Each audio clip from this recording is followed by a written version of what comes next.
Some off-seasons feel like noise, and then there are off-seasons that feel like a warning siren. In Santa Clara, the message is loud and clear. This team knows the championship window is not staying open on faith alone. When the front office, the market, and the draft board all start pointing toward protection and long-term support for the offense, that means something real is on the line. And then the names come in. Brock Purdy needs real help. Trent Williams cannot be treated like a forever answer. And Kyle Shanahan feels that weight too. Today we're breaking down why this moment matters so much and which paths make the most sense from here. If you feel that pressure too, hit subscribe right now. That first story hits exactly where this fan base feels it most. Not because it's the flashiest headline of the day, but because it exposes a real wound on this roster. In the collaborative A to Z Sports mock draft, the 49ers watch Keldrick Falk and Cassius Howell come off the board right before pick 27. And just like that, the whole vibe of the pick changes. Because the message is simple. If the board had broken a little differently, maybe the priority would have been edge help. Maybe San Francisco would have attacked that pass rush need head on. But the board didn't fall that way. And that stings, because this defense has already been begging for impact, not just development. Then Caleb Lomu, another name people kept linking to San Francisco, is gone at 24. And the player left for the Niners is Kaden Proctor, the Alabama tackle. Wendell Ferreira's read is pretty clear. With Trent Williams' future hanging in the air and Vidarian Lowe looking more like a low-level fallback than a real answer, Proctor becomes a succession plan at a critical spot. And that's where this gets heavy. A contender cannot wait until the offensive line becomes a fire to start looking for water. And the numbers help explain why Proctor is so intriguing. In 2025, he posted an 86.1 overall PFF grade, an 81.1 run blocking grade, and an 84.2 pass blocking grade. He was an All-American, won the Jacobs Blocking Trophy as the SEC's top blocker, and made first-team All-SEC. At the Combine, for a 6'7", 352-pound tackle, the athletic profile turned heads in a big way. There's upside here, there's logic here, there's a future here. But that talent does not erase the urgency on the other side of the ball, because the wound is still there. The mock itself suggests the 49ers may have wanted immediate edge help if the board had cooperated. And when you miss that timing and pivot, it starts to feel like the team is reacting to the board instead of imposing its will on the board. Protecting Brock Purdy matters. It matters a lot. But here's the uncomfortable question hanging over everything. Can the Niners keep the offense standing tall without letting the defense lose the bite a true contender has to have? Now, the second story shifts the whole conversation. This one is not about plugging a leak. This one is about raising the ceiling through the roof. And that is exactly why the Kyle Pitts buzz is starting to feel so interesting. Nobody looks at the 49ers roster and says tight end is the #1 need. It isn't.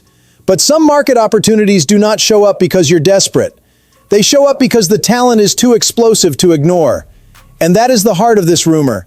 Pitts is not just another rotational piece. He's a hybrid weapon, a walking mismatch, a player who changes the geometry of a defense before the ball is even snapped. Against linebackers, he's a nightmare.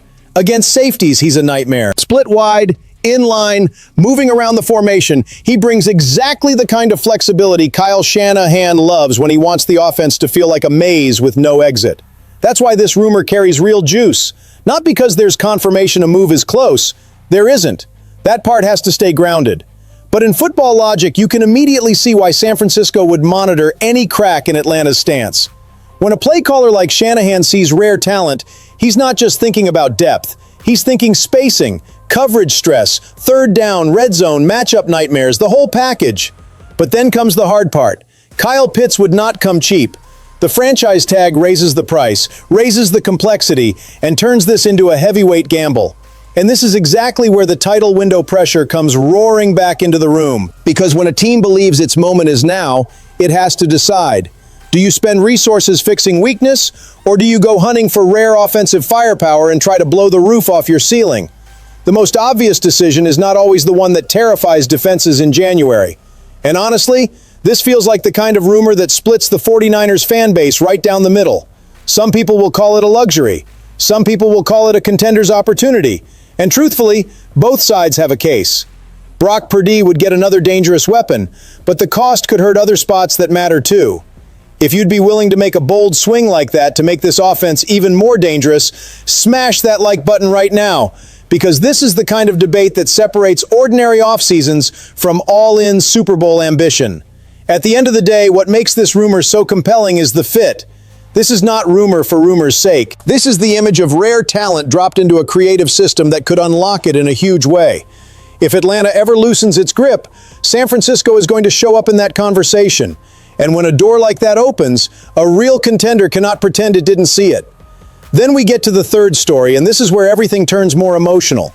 Because not all contender pressure comes from contracts, draft boards, or trade rumors. Sometimes it comes from identity. Sometimes it comes from belonging.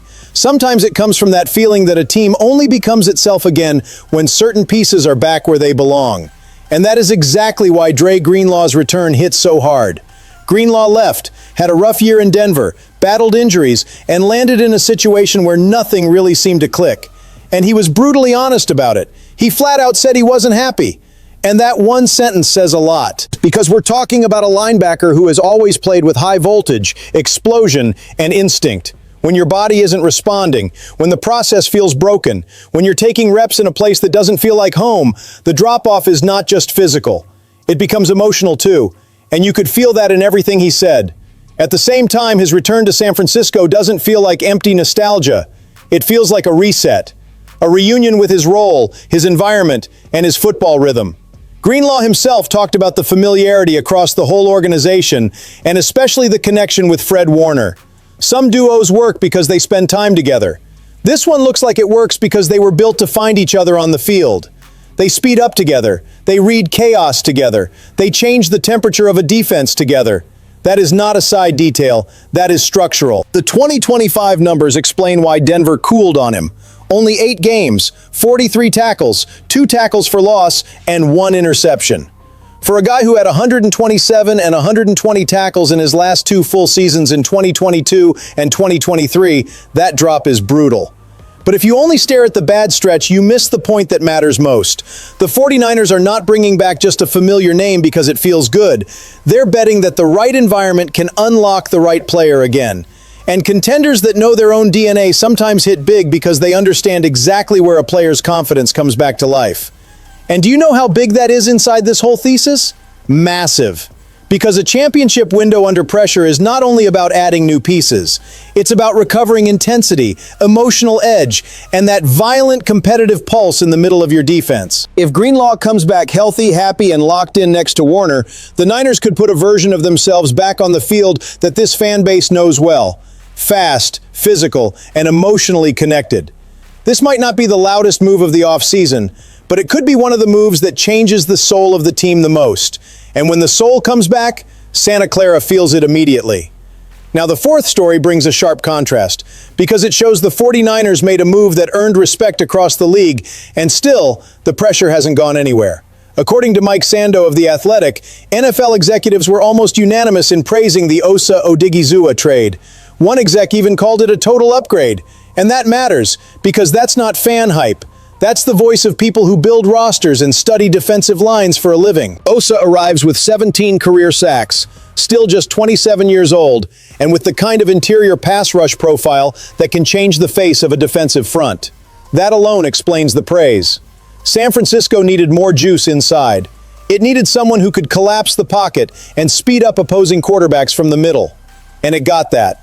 In that sense, the move looks powerful, especially when you stack it next to the other exciting additions this offseason and step back to look at the bigger picture. But this is exactly where the contrast lives.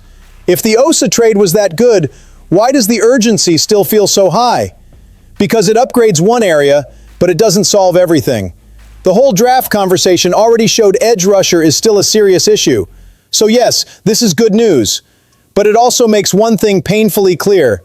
The Niners are still in the middle of the bridge, not on the other side of it. They strengthened the interior. They earned league-wide respect.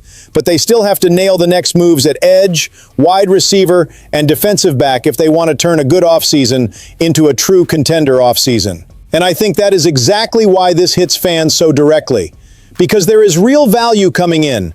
There are execs praising the move, and there is real structure being added. But 49ers fans are not trying to win April. They want to get to February with a roster strong enough to survive 4 rounds of war. So sound off in the comments. After landing Osa, what should be San Francisco's absolute top priority now? Edge, wide receiver, or defensive back? I want to hear the faithful on that one. At the end of it all, the picture is pretty clear. The 49ers are not living through an offseason of comfort. They're living through an offseason of responsibility. Protection for Brock Purdy, a succession plan for life after Trent Williams, the temptation of adding a rare weapon, the return of a defensive identity with Greenlaw, and the immediate impact of Osa all tell the same story. The window is still open, but now it's demanding answers. You cannot waste timing when the Super Bowl chase is still this alive. So now I want to hear from you. Which of these moves matters most for the future of this team? Drop a like, subscribe, and stay with me, because the pressure in Santa Clara is only getting hotter.